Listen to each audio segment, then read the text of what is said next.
Hello everyone, नमस्ते। Welcome to profit by India to my new video. So दोस्तों, इसमें हम लोग बात करेंगे इंश्योरेंस सेक्टर जो है।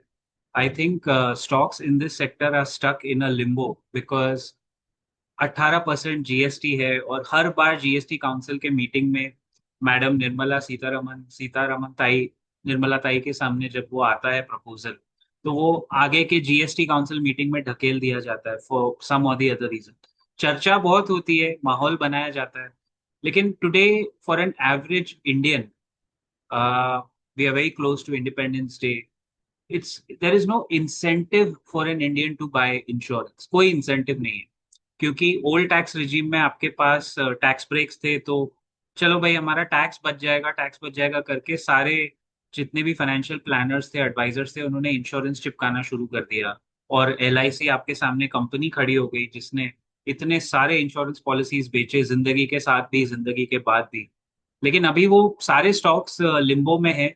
अच्छा कर रहे हैं, कोशिश कर रहे हैं अपने नंबर्स बेटर आए, बट बात बन नहीं रही है। ये एक सेक्टर है जो पिछले 10-15 साल से मैं सुन रहा हूँ कि अंडर पेनिट्रेटेड है, बढ़ जाना चाहिए, लेकिन बढ़ नहीं रहा है।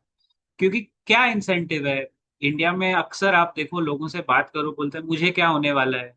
Everybody is so over optimistic कि भगवान ना करे किसी के ऊपर वो विपत्ति नहीं आनी चाहिए, बट जब प्रॉब्लम आता है तब आपके पास अगर मेडिक्लेम है, see something as simple as a mediclaim, it's not a choice, it's a necessity. पूरी फैमिली के लिए, जो फैमिली फ्लोटर प्लान ही चाहे आप लेते हो। लेकिन क्या होता है, 25,000 का उसका प्रीमियम है, 18% जीएसटी अगर मैं लगा दूं तो वो 30,000 हो जाएगा। तो वो बहुत फर्क दिखता है, 29-30,000 हो जाएगा, 4,500 उस पर एक्स्ट्रा लगेंगे 25,000 पे at 18%। I think there is a serious call, क्योंकि ये सरकार हमारी है, हमने चुन के भेजी है। और है तो देखा जाए तो ये नौकर है, दे आर गवर्नमेंट सर्वेंट्स। तो अगर गवर्नमेंट सर्वेंट्स ही हैं, आपको सर्वेंट से काम कराना, तो आप गुहार ही लगाओगे ना, और क्या करोगे? तो इसीलिए आई थिंक एक अगर ब्यूटीफुल रिफॉर्म आए कि इंश्योरेंस का जो जीएसटी है वो 18 से थोड़ा माई बाप कम करके 5% हो जाए, तो कोई गिला शिकवा वैसे भी नहीं। आपने इनकम टैक्स माफ करके इतना बड़ा एहसान कर दिया हम जैसे लोगों सबके ऊपर, कि 12 लाख के ऊपर तक का, 12 लाख तक का जिनका इनकम है सालाना, उन पे कोई टैक्स नहीं। ये बहुत बड़ी बात है हमारे देश में। सो क्रिटिसिज्म है तभी। लोकचंद्र, अरे नहीं नहीं, लोकतंत्र, लोकचंद्र बोलने का हक मुझे नहीं है, वो आप रील में देखते हो किसने कहा था। क्योंकि क्रिटिसिज्म है, इसीलिए देश चलता है, इसीलिए सरकारें चलती है। तो आई थिंक ये स्टॉक्स में से मेरे को L I C, no buy sell recommendation, you can consult your financial advisor, but L I C strong लगता है, not because of insurance penetration, because L I C ने बाकी दूसरी कंपनीज में बहुत बड़ा निवेश कर रखा है। L I C is actually like a DII ना, लाइक अ म्यूचुअल फंड। तो उसको उस एंगल से देखना चाहिए। अब 2 मिनट में खाली ये कहना चाहूंगा in the next part of this video, that देखिए, जैसे for example mister Subhash Chandra Garg जो है, एक्स रिटायर्ड, अब तो वो रिजाइन करके रिटायर हो गए, आईएएस ऑफिसर है, he is work with multiple governments. तो मैं अपना दिल की बात रखना चाहता हूं आपके सामने। Don't tag any of us as pro this party and anti that party, ऐसी बात नहीं है। ये इंडिपेंडेंस जब हमें मिला उसके पहले भी भारत था। चोला डायनेस्टी के टाइम पे भी भारत देश था। अशोक, मतलब सॉरी, चंद्रगुप्त मौर्य के टाइम पे भी भारत था। चाणक्य नीति के टाइम पे भी भारत था। भारत हमेशा सरवाइव कर जाएगा if we are Indians. I will not wait for 15 August to give you this message, क्योंकि मेरा नेशनलिज्म सिर्फ 15 अगस्त और 26 जनवरी को बाहर नहीं आता है, वो रोज बाहर रहता है। तो अगर आप भारत यानी इंडिया की बात कर रहे हो, देश सरवाइव करना चाहिए। Remember, Atal Bihari Vajpayee ji, one of the finest prime ministers, मैं खुद कह रहा हूँ, उन्होंने क्या कहा था कि सरकारें आएंगी, सरकारें जाएंगी, देश बचना चाहिए। और अगर कोई भी गवर्नमेंट, जैसे मिस्टर सुभाष चंद्र गर्ग जी का जो बुक मैंने पोस्ट में शेयर किया, उसका ऑब्जेक्टिव क्या है भाई? एक आईएएस ऑफिसर सिस्टम के अंदर रह के सिस्टम की दिक्कतें, क्यों आपकी पॉलिसीज पास नहीं हो रही, आज जीएसटी ऑन इंश्योरेंस पास क्यों नहीं हो रहा है, 18% से 5% क्यों नहीं हो रहा है, कहाँ वो फाइलें अटकती हैं? अगर वो आदमी जिसने 36 ईयर्स, 1985-86 अप्रोक्सीमेटली, 35-40 साल से वो आदमी सिस्टम में काम कर रहा है, उसने सारी गवर्नमेंट्स देखी है, कांग्रेस की, बीजेपी की, फलाना ढिमकाना, चंद्रबाबू नायडू के साथ भी एक लेवल पे आके वो अटक गया था। अगर वो अपने एक्सपीरियंस से शेयर कर रहा है तो हमारे यूपीएससी एस्पिरेंट्स के लिए वो बहुत अच्छी किताब है। हमारे यंगस्टर्स को पढ़ना चाहिए कि डेमोक्रेसी में क्या क्या दिक्कतें आती है।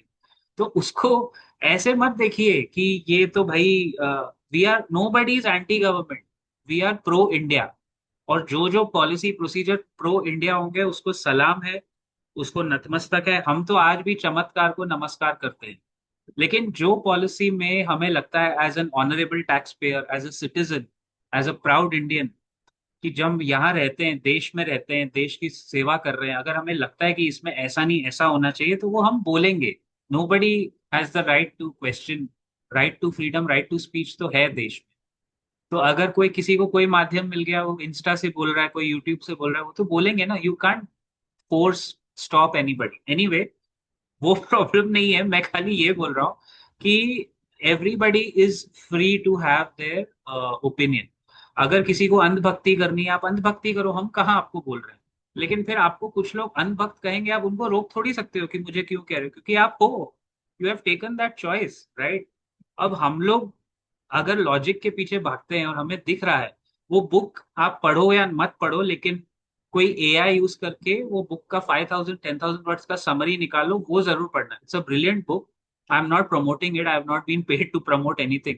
अगर मुझे पैसे ही कमाने होते प्रमोशन से, तो बहुत सारे ब्रांड्स के डील्स में भी नीचे से ऐसे वो कैप्शन लगा के कर लेता। That is not what I want to do here, that's not, we have not done it so far. एक मेंबर सेक्शन है, उसमें हम लोग क्यूरेटेड अच्छी रिपोर्ट्स डालते हैं, मेंबर्स को ट्रेनिंग प्रोग्राम देते हैं, वही करते हैं। तो कहने का मतलब ये है कि इट्स नॉट अबाउट बीजेपी, आम आदमी पार्टी, कांग्रेस या कोई और, ये लेफ्टिस्ट राइटिस्ट की बात नहीं है। अरे अपना कंट्री है, आपके कंट्री में आप खुद सोचो, आपके प्रॉब्लम्स है, डेली लाइफ के प्रॉब्लम्स है, मंथली इश्यूज है, जॉब का दिक्कत है, जो दिक्कतें हैं। कोई दिक्कत आप ऐसे थोड़ी बोलते हो कि ये प्रॉब्लम मुझे बीजेपी की वजह से आई है, ये प्रॉब्लम कांग्रेस की वजह से आई, ऐसा होता है क्या? प्रॉब्लम आपका और हमारा है, वो हमें ही सॉल्व करना है। जो जहां सरकार बनी हुई है, अगर उसकी अच्छी बातें भी तो हम ही बोलेंगे ना। Like I remember when Arun Jaitley was the finance minister, nobody used to criticize him, not even the opposition ने तर्क उठाए हैं, लेकिन इस तरह का मजाक फाइनेंस मिनिस्ट्री का कभी नहीं बना है। वही मिस्टर गर्ग ने अपने इंटरव्यूज में कहा है कि निर्मला सीतारमन के साथ काम करके उनको क्या क्या दिक्कतें हैं। भाई एक आदमी अपनी पीड़ा सुना रहा है और आप उसको बोल रहे हो नहीं नहीं, तुम ऐसे हो, तुम देशद्रोही हो, तुम ये हो। अरे यार, कम ऑन यार। I think we are an evolved society, and everybody, the least we can do is learn to accept perspective and appreciate it. You can disagree, but disagreement does not mean disrespect. ये बहुत बड़ा punch line है। आप चाहे किसी से भी disagree करो, आप अपने पेरेंट्स से भी, भाई बहनों से भी डिसअग्री करते हो ना, बट क्या हम उनको डिसरिस्पेक्ट करने लगते हैं? नहीं। सो डिसअग्रीमेंट इज नॉट डिसरिस्पेक्ट। देश सर्वप्रथम है। अगर अपना देश है तो ये बाकी चीजें हैं। Nobody is above the country, think like how the arm forces think. सबसे पहले कंट्री, उसके बाद आर्मी, उसके बाद अपनी कंपनी, उसके बाद उस अकेले इंसान का नंबर आता है। I think exactly like that. पहले देश, बाद में तुम पॉलिटिशियन हो, जो भी हो अपने घर पे होगे। मेरे देश से बड़ा कोई नहीं है दोस्त, ना गोदी है, ना कोई और पार्टी का कोई और आदमी है। तो व्हाट आई वांटेड टू से इज, कंस्ट्रक्टिव क्रिटिसिज्म करने की कोशिश करते हैं, बीच में थोड़ा ह्यूमर डालते हैं। क्योंकि देखो, निर्मला ताई से परेशान तो सब हुए थे, ये बात तो फैक्ट है। Even the staunch followers of the ruling party भी परेशान हुआ था। और ठीक है ना, अभी वो कर रही है काम। अब अगर वो कर रहे हैं हमारे फेवर, अगर वो जीएसटी हटा दें, बस खत्म। हटाने को कौन कह रहा है? आप 5% चार्ज करो, ले लो थोड़ा। 5 नहीं तो 7% करो। ये क्या फरमान है कि 5% या 18%? ऐसा तो नहीं है, बीच में भी कहीं ग्राउंड बन सकता है ना। अल्टीमेटली देखो, जब देश पे बात आई थी, जब क्राइसिस था, कैसे आपने देखा सब लोग साथ में सरकार के खड़े हो गए कि नहीं, अभी ये ऑपरेशन सिंदूर के टाइम, कि this is not the time, ये बिकरिंग का टाइम नहीं है, let's stand together. Please understand, lot of people, lot of you are young, you still have to grow. आप तथ्यों को समझो, लॉजिक फॉलो करो। अपने देश के लिए कुछ अच्छा कर सकते हैं तो हम सब करेंगे, बट अपनी जिंदगी इसमें व्यर्थ मत करो कि मैं तो ये पार्टी वाला हूं, तू वो पार्टी वाला है। इससे इससे कुछ नहीं होने वाला है यार। अरे ये पॉलिटिशियन सब आपस में एक दूसरे के चट्टे बट्टे हैं, मैं सच बता रहा हूं आपको।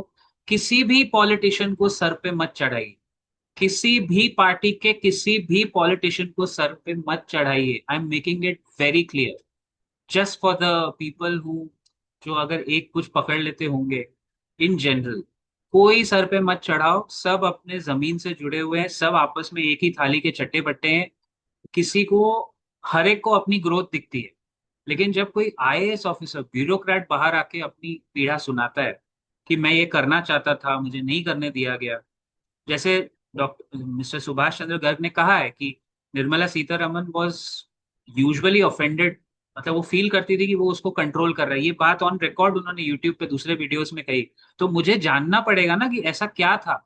जब मैंने वो पढ़ा तो मुझे रियलाइज हुआ कि कितनी सारी चीजें ब्यूरोक्रेट्स करना चाहते हैं, लेकिन कभी कभी पॉलिटिकल रेजिस्टेंस के वजह से, कभी कभी कुर्सी चली जाएगी उसके वजह से वो कर नहीं पाते। अभी इसमें पार्टी की बात नहीं है, he is mentioned his good experiences with Vajpayee साहब। इनफैक्ट जब वाजपेयी साहब प्रधानमंत्री थे वो भी इसी पार्टी के थे। उनके खिलाफ उन्होंने 22 पार्टीज को लेके सरकार चलाई 5 साल, 1999 टू 2004। 22 छोटी छोटी पार्टीज का एक सीट दो सीट लेके, उसमें जयललिता थी, उसमें I think for the longest time Chandrababu Naidu भी थे उस टाइम, लेकिन बाद में फिर किसी ने उनको गिरा दिया तो बीच में गिरती हुई। तो ऐसा आदमी चाहिए ना जो साथ में लेके चले, आप अपनी मनमानी करो। वाजपेयी साहब पे मैंने नहीं देखा किसी ने क्वेश्चन उठाया। So these are the kind of things that you look for people and characters. You don't look for parties. And ये जिंगोइज्म में फंसिए मत, नेशनलिस्ट बनो लेकिन जिंगोइस्टिक मत बनिए। जो खामियां हैं वो हमें ही पूरी करनी है, अपना ही देश है, हमारा ही देश है, इसलिए हम यही रहते हैं, हमें ही खामियां पूरी करनी पड़ेगी। So let me know your thoughts and I'll see you in the next video very soon. Till then, let's hope GST on insurance और ऐसे और मुद्दे जो बचे हैं वो कम हो जाए। जय हिंद, जय Maharashtra, happy independence day in advance. और अपना इंडिपेंडेंस डे, अपना जज्बा देश का रोज लेके चलिए, सिर्फ 15 अगस्त और 26 जनवरी से काम नहीं चलेगा। Every day try to do something that is worth while for your country, which is above politics. जय हिंद, जय महाराष्ट्र।